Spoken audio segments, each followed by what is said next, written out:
नमस्कार विद्यार्थी मित्रांनो, मी आपला मराठी शिक्षक मनोज रामस्वामी. आज आपल्यासाठी इयत्ता 9वीचं 8वं प्रकरण सखू आजी घेऊन आलेलो आहे. सखू आजी या पाठाचे लेखक आहेत राजन गवस. तर चला सुरुवात करूया राजन गवस यांच्या परिचयाने. सखू आजी राजन गवस. राजन गवस हे एक प्रसिद्ध कथालेखक आहेत, कादंबरीकार आहेत, कवी, समीक्षक व संशोधक पण आहेत. भंडारभोग, धिंगाणा, कळप, तनकट इत्यादी कादंबऱ्या त्यांच्या प्रसिद्ध आहेत. हुंदका हा काव्यसंग्रह त्यांनी लिहिलेला आहे. काचकवड्या हा ललित गद्य संग्रह त्यांचा प्रसिद्ध आहे.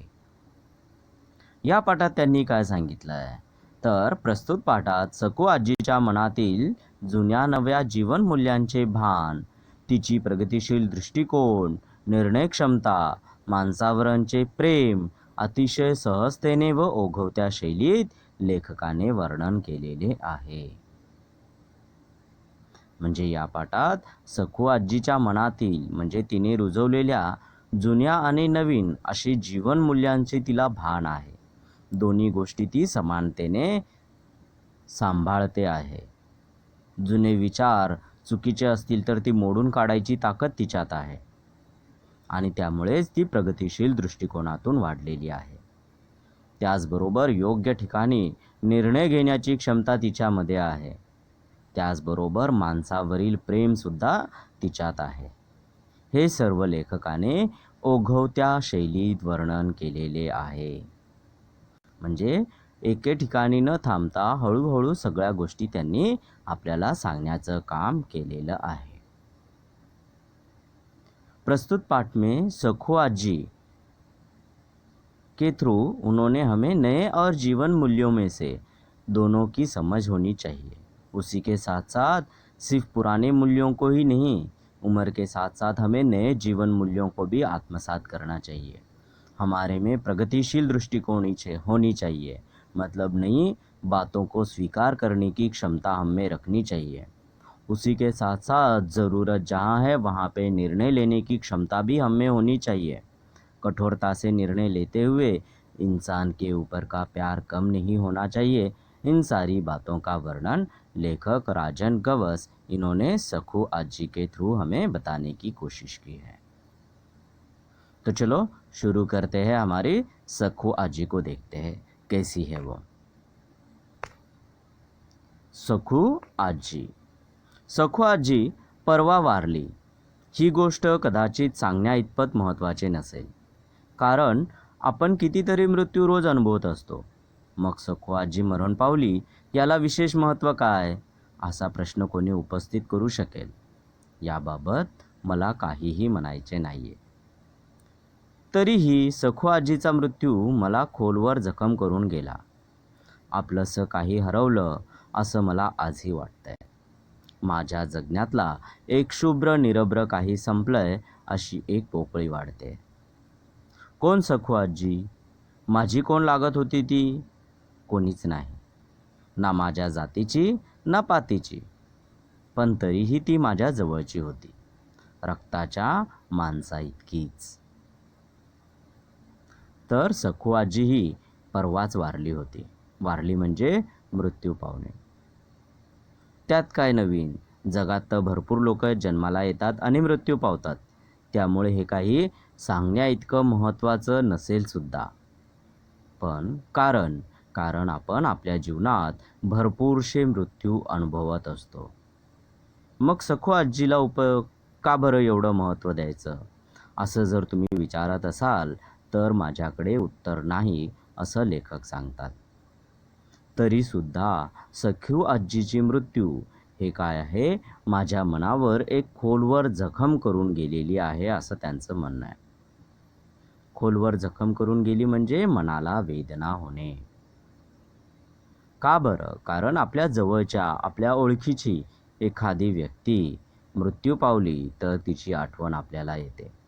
त्याच्या चांगल्या वाईट गोष्टींची आठवण आपल्याला तेव्हा येते आणि आपल्या मनावर एक जखम भरून जाते. तर सखू आजी जेव्हा मरण पावली तेव्हा लेखकाचीही हीच अवस्था होती.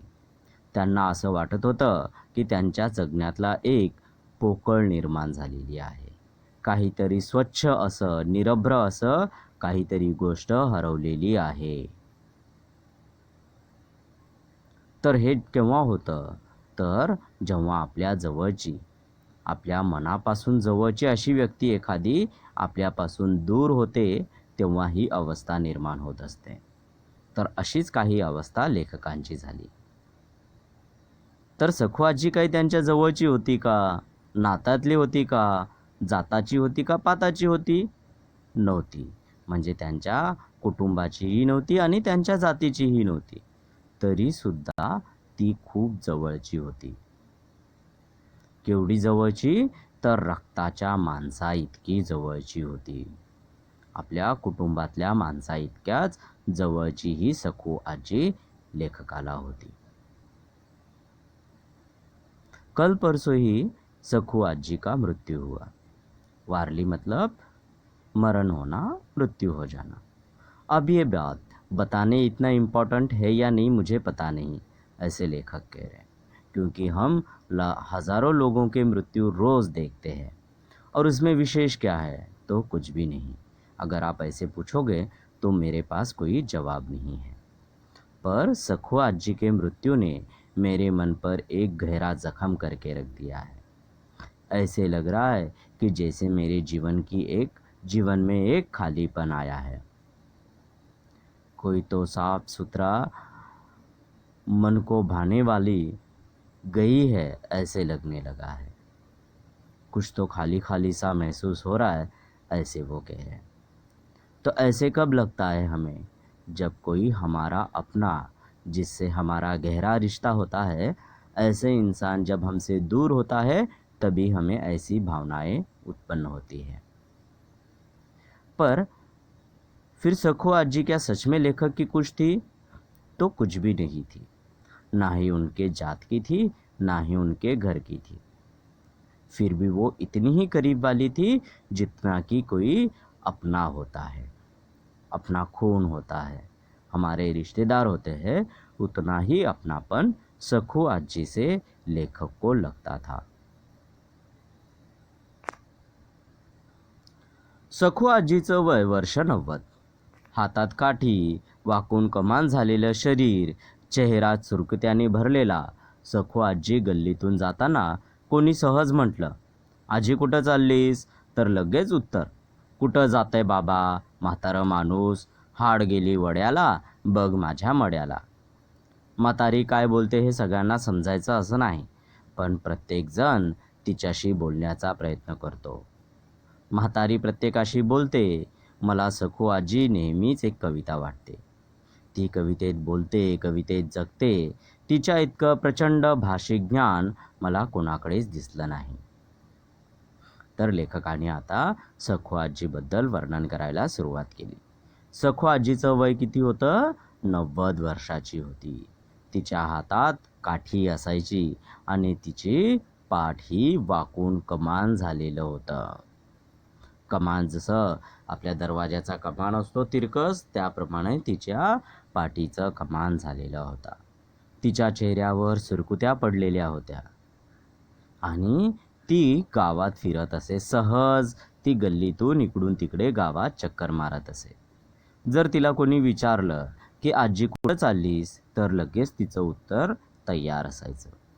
म्हणजे काय, सखू आजी ही हजर जवाबी होती. कुठं जाते बाबा, म्हातारं माणूस, हाड गेली वड्याला, बघ माझ्या मड्याला. म्हणजे ती म्हणते की माझं आता कुठं जाणं आहे, या गावातच राहणार आहे मी. माझी हाड गेलीत वड्याला, म्हणजे आता माझं शरीर हे स्मशानात गेलेलंच आहे जवळजवळ. फक्त आता माझं शरीर इथे उरलेलं आहे, मन माझं केव्हाच स्मशानात जाऊन बसलेलं आहे. म्हणजे आता माझ्या मृत्यूची वेळ जवळ आली आहे, मी कुठे फिरली तरी काही फरक पडत नाही, असं तिचं म्हणणं आहे. पण सगळ्या हे जे ती कवितेत बोलायची किंवा एकदम काव्यात्मक बोलायची, ह्या सगळ्याच गोष्टी त्यांना सगळ्यांना समजायच्या अशातलं भाग नाही. पण प्रत्येकजण तिच्याशी बोलण्याचा प्रयत्न करत असे. कारण सखू आजीशी बोलताना एक वेगळा आनंद मिळत असे. त्याचं महत्त्वाचं कारण म्हणजे सखू आजी नेहमी कविता वाटत असे लेखकाला. कारण ती कवितेत बोलत असे, कवितेत जगत असे. आणि तिचे भाषिक ज्ञान म्हणजे भाषेची माहिती ही खूपच प्रचंड होती, असं लेखक सांगतात. सखू आजी की उम्र 90 साल की थी. वो अपने हाथ में काठी लिए चलती थी. उसकी कमर और उसका शरीर कमान की तरह झुक गया था. चेहरे पर झुर्रियाँ आई हुई थी. और ऐसी अवस्था में भी सखू आजी गांव भर घूमते रहती थी अच्छे से. गांव की हालचाल पूछा करती थी, सारी बातें अच्छे से किया करती थी. पर सखू आजी को किसी ने सहजता से ही पूछ लिया, आजी आप कहाँ जा रहे हो? तो वो क्या करती थी, फौरन से जवाब देती थी. कहती थी, मैं कहाँ जाऊंगी, बूढ़ा इंसान. मेरा मेरी हड्डियाँ पहले ही क्या गई है, यहाँ पर है सिर्फ. मेरा शरीर तो यहाँ पर है, पर मेरा मन कब का कहाँ गया है, स्मशान में चला गया है. मतलब अब मैं बूढ़ी हो गई हूँ, तो मेरा गांव के अलावा कोई जगह है ही नहीं, तो मैं यहीं पे घूमती रहती हूँ. अब ये सारी बातें जो वो बताती थी, वो हर एक बात सबको समझ में आएगी ऐसे नहीं था, पर हर कोई उससे बात करने के लिए तैयार रहता था, क्योंकि उसकी बातें लोगों को भाती थी. सखू आजी की बातें एक कविता लगती थी. कविता की तरह वो बोलती थी, कविता की तरह ही वो जीती थी. उसके पास जो भाषा का ज्ञान था, वो किसी और के पास था ऐसे लेखक को लगता नहीं. सखू आजी सहज बोलायला लागली तरी कविताच बोलायची. म्हणजे कुणी म्हटलं, म्हातारी गप्प घरात बसायचं सोडून कुठं निघालीस मरायला, तर ती लगेच म्हणायची, मरण लोकाला सरण दिक्काला, माझं कपाळ भरलं आबाळ, मरल माणूस झिजल कानूस, म्हातारी नवसाची भरून उरायची. हे सगळं ती जुळून बोलायची असं नाही, पण ती बोलायला लागली की आपोआपच तिच्या तोंडून ते बाहेर यायचं. तिच्या बोलण्यातला एक अवर्णनीय आनंद मिळायचा. म्हणजे काय, तर जेव्हा सखू आजीला कोणी काही विचारलं तर ती जास्तीत जास्त कवितेत बोलायची. जर तिला कोणी विचारलं, म्हातारी अशी गप्प घरात बसायचं सोडून या वयात कुठं निघालीस मारायला, असं तिला विचारलं, तर ती म्हणायची की मरण लोकांना सरण दिक्काला, माझं कपाळ भरलं आभाळ, मरल माणूस झिजल कानूस, म्हातारी नवसाची भरून उरायची. तो इन सब का मीनिंग क्या है, लोकांना फक्त मृत्यू दिसतो, चितेवर आत्मा कधीच अनंतात पोहोचलेला असतो. पावसाच्या ढगांनी आभाळ जसे भरलेले असते तसे माझे नशीब आहे. मेलेला माणूस हा झिजून जीर्ण झालेल्या कंसासारखा असतो. म्हातारी म्हणजे सखू आजी तुम्हाला नवसाने मिळालेली आहे. तिचे अस्तित्व सर्वत्व व्यापून उरणारे आहे, अशी ती काव्यात्मक बोलायची. आता यातल्या सगळ्याच गोष्टी लोकांना समजायच्या नाहीत. आणि तीही सगळं काही जुळून बोलायची का, तर नाही, तर ते आपोआप तिच्या तोंडातून निघायचं. आणि तिच्या या बोलण्यातून एक अवर्णनीय म्हणजे वर्णन न करता येण्याजोगा आनंद मिळायचा. तो सखू आजी गांव में जब जाती थी या फिर हमेशा वो कविता में बोला करती थी, तो ये बोलते हुए किसी ने उसे ऐसे ही पूछ लिया कि सखू आजी कहाँ जा रही है, इस बड़ी उम्र में घर में गपचुप बैठने के अलावा तू कहाँ जा रही है? तो वो कहती थी कि ऐसे ही घूमेगी, मर जाएगी ना, ऐसे किसी ने उसको बोला, तो वो कहती है कि मृत्यु मुझे नहीं सिर्फ लोगों को है. मेरी आत्मा और चित्ता हमेशा कब की अनंत में पहुंच गई है, तो मेरा शरीर सिर्फ यहाँ पे है, ऐसे उसका कहना है. मेरा नसीब बादल की तरह है, इसीलिए वो कभी कम नहीं होगा. इसलिए मैं बहुत ज़्यादा दिन जिंदा रहूँगी, ऐसे उसका कहना है। जो जिंदा में मरा हुआ आदमी है वो क्या है, कनस की तरह है, मतलब मक्के की खराब हुए बूटे की तरह है। वो खराब होकर मिट्टी में मिल जाता है, पर उसकी जो आदतें हैं, जो उसकी बातें हैं, वो हमेशा के लिए ज़िंदा रहती है।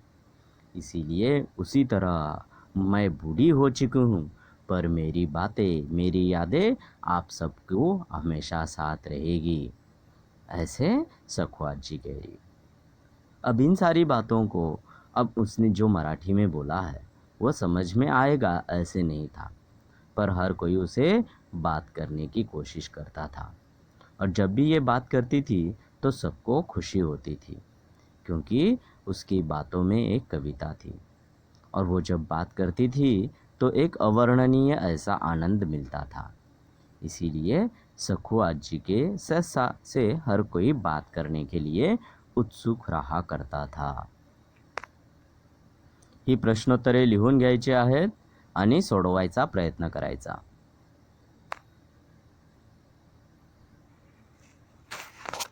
धन्यवाद।